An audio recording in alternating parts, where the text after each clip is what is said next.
Annyeong Ayohanas.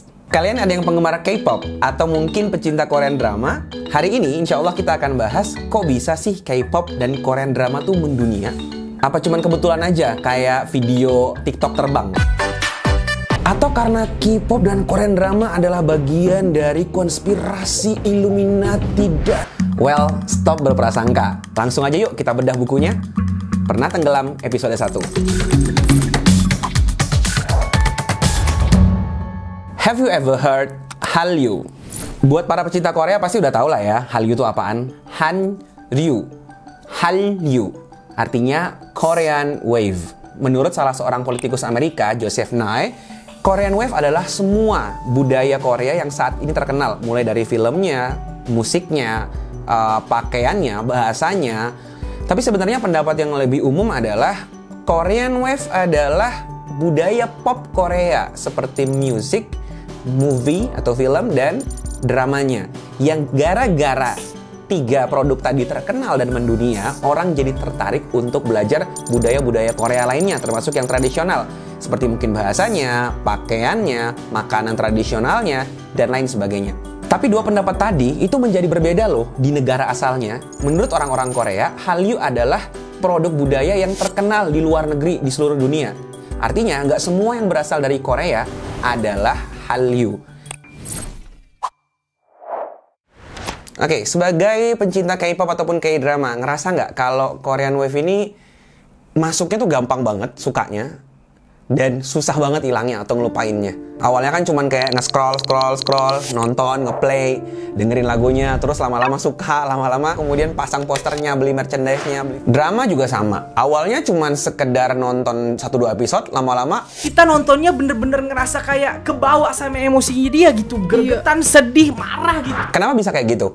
Jawabannya adalah karena hampir semua lagu, film, drama yang diproduksi dari Korea Selatan itu dikerjakan dengan sangat matang dan profesional. Jadi mereka tuh bikinnya niat banget. Selain memang karena ada duitnya, tapi itu juga passion mereka di situ. Agak sedikit berbeda sebenarnya dengan negara kita yang, wah kalau sinetronnya tuh ya, udah bagus dikit aja orang suka. Dipanjang-panjangin episodenya sampai ratusan. Udah bodo amat ceritanya kemana tahu. Yang penting orang nonton, duitnya ada. Terakhir gue nonton sinetron kalau nggak salah judulnya Tukang Cilok Naik Haji. Itu gue tonton entah yang udah episode ke 100 sekian ya. Kagak ada tukang ciloknya, nggak tahu dah tukang ciloknya kemana gitu. Pokoknya itu film udah kayak nggak ada urusannya sama cilok sama naik haji, nggak ada naik hajinya, emosi gue yang naik adanya. Lagu di negara kita juga sama, viralnya tuh bukan karena kualitasnya kadang, tapi karena ya sensasinya, entah yang nyanyi dibully atau mungkin goyangannya. Dan ngomong-ngomong soal goyangan, kayaknya di negara kita apa-apa digoyangin. Gue bahkan pernah nemuin lagu Atuna Tufuli yang itu tuh lagu kayak sedih banget karena itu lagu tentang Syam. Itu tuh dikoploin. Tapi teman-teman coba deh di rumah. Kali aja joget itu emang bisa ngilangin masalah gitu. Stres, sakit kepala. Aduh, kok sakit ya? Coba digoyang. Digoyang. Nah, kali aja enak. Gimana dengan Korea? Lagunya misalkan easy listening, dance-nya powerful, fan service-nya bagus, bukti keseriusan mereka, hasilnya kayak apa? Psy misalkan itu mendapatkan penjualan album tertinggi nomor 2 di seluruh dunia. Selama 50 tahun terakhir, itu tuh nggak pernah ada orang selain orang-orang barat yang ada di tangga chart itu. Psy kayak nerobos naik langsung tiba-tiba ke nomor 2. Itu belum bahas BTS, belum bahas Blackpink dan lain-lain. Dramanya gimana? Berkualitas, 14 episode doang. Tapi tuh, wow, bikin kita tuh gagal move on. Gila kali ini laki ya, sumpah gak tau diri banget. Bikin gondol. Sabar dulu, yang sabar ya. Filmnya, wah Masya Allah, Korea. Terakhir filmnya yang berkesan banget, Parasite. Parasite itu sampai mendapatkan juara dunia di Cannes dan 4 piala Oscar sekaligus. Parasite has 6 Academy Award nominations and is the first film not in the English language to win Best Picture, winning 4 Oscars tonight. Itu waktu gue nonton di bioskop, pas selesai tuh kayak gue masih cengok, bego gitu kayak, oke, Kenapa bisa segitunya? Kenapa bisa lagunya sekeren itu, filmnya sekeren itu, dramanya sekeren itu? Kita mulai bahas jauh sebelum ada K-pop dan K-drama. Kim Gu, pejuang kemerdekaan Korea Selatan sekaligus presiden ke-13 dari pemerintahan sementara Republik Korea. Zaman itu belum ada Korea Selatan ya, masih proses perjuangan. Dia pernah bilang, gue pengen negara kita menjadi negara yang paling indah di dunia. Tapi yang gue maksud di sini bukan berarti menjadi negara yang terkuat, karena gue tahu rasanya dijajah oleh negara lain. Jadi gue nggak pengen negara kita jadi negara yang menjajah negara lain juga. Cukuplah kita nih bisa kaya dari apa yang kita punya. Berarti cukuplah kita mengeruk SDA kita aja, nggak perlu sampai harus menjajah negara lain untuk bisa kaya. Dan cukuplah kekuatan kita ini untuk bisa bertahan dari serangan negara lain yang ingin menyerang kita. Artinya nggak perlu kekuatan kita ini untuk pamer terus nyerang-nyerang negara lain untuk menaklukkan negara lain. Nggak perlu. Dengerin, Israel. Ya walaupun Amerika, Korea, Israel teman sih. Nah, yang perlu kita miliki secara tak terbatas adalah kekuatan budaya.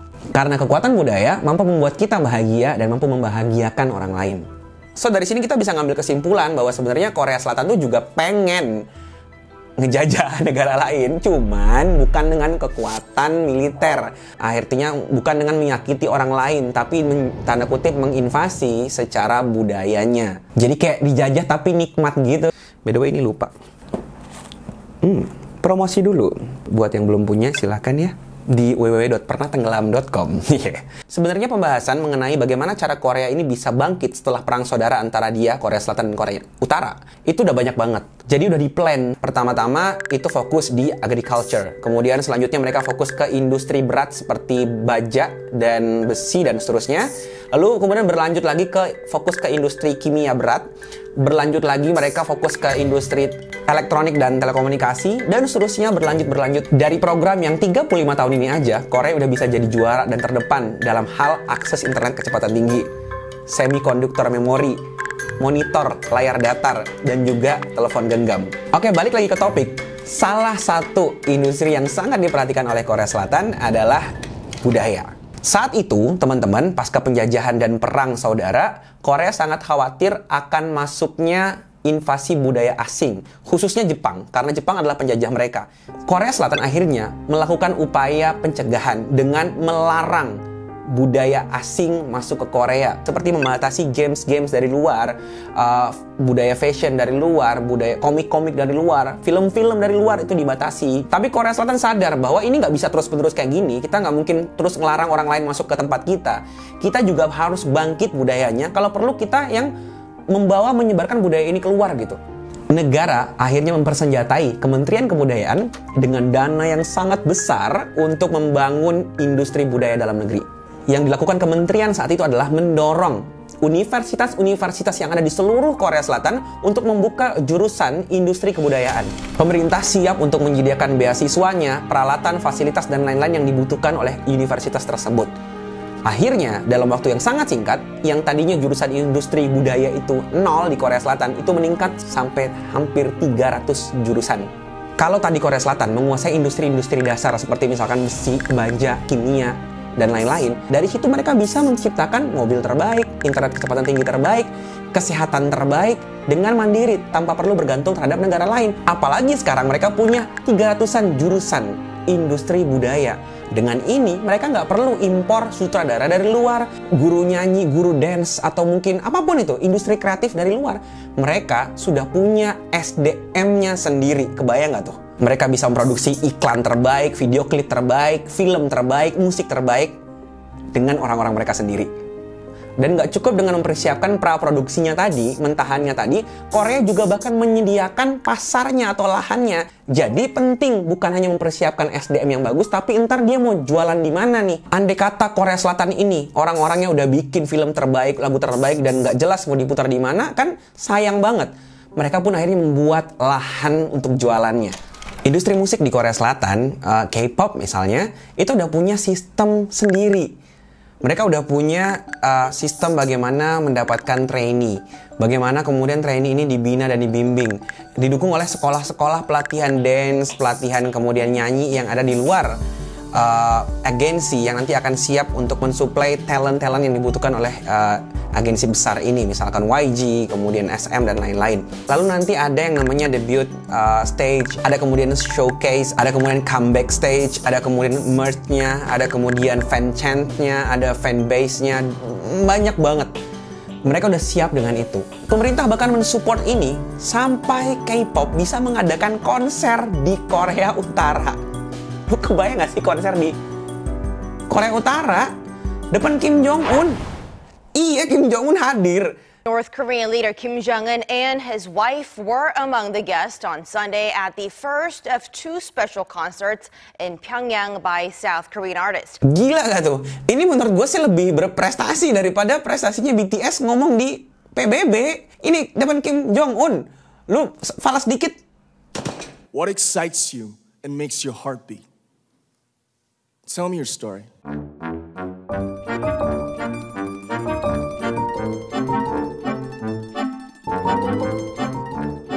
And maybe I made a mistake yesterday. Gak tahu ya, apa emang karakternya orang Korea Utara gitu kali ya. Kalau nonton ya udah flat aja. Dramanya gimana? Wah, jangan tanya deh. Zaman drama Daejanggem aja itu sampai diputar di 90-an negara. Sekarang pasti lebih lagi, apalagi sekarang ada Netflix. Filmnya simple aja. Emang tahu si Givi punya siapa? Korea. Intinya, Korea Selatan nggak pernah main-main dalam invasi budaya mereka. Jadi kalau ada orang bilang, alah lagu K-pop itu cuma menang ganteng-gantengnya doang, udah oplas pula. Alah paling dramanya menang cuma cerita cinta-cintaan gitu doang. Klise lah. No. Mereka seserius itu. Kalau mereka cuma asal-asalan, asal ganteng, asal cakep, asal ngedance powerful, asal romantis, asal-asal doang, kenapa bisa di negara kita terjadi hype seperti ini?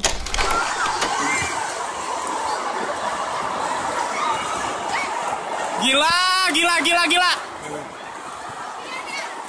Aku dari kemarin udah nungguin mereka nyampe nggak pulang. Terus kita udah nungguin di belakang 1 hari, ternyata mobil udah kesana, polisi udah kesana, tapi dia jalannya ke sini. Aku sayang banget sama kalian. Mereka kadang dihujat juga. Mereka nggak perlu merasa sendiri. Kita ada di sini buat dukung mereka. Dan kita bakal terus sayang mereka, apapun itu keadaannya. Mau mereka solo karir atau mereka bakal terus sama-sama, kita bakal tetap sama mereka terus menerus. Korea seserius itu ngurusin dunia. Dakwah mereka luar biasa, bahkan membius jutaan manusia. Gimana dengan kita yang katanya punya Islam yang indah dan sempurna? Sudah seserius apakah kita mengemas dakwah kita agar mampu diterima oleh dunia? Yuk muhasabah bareng, gue Fuad Naim. Assalamualaikum.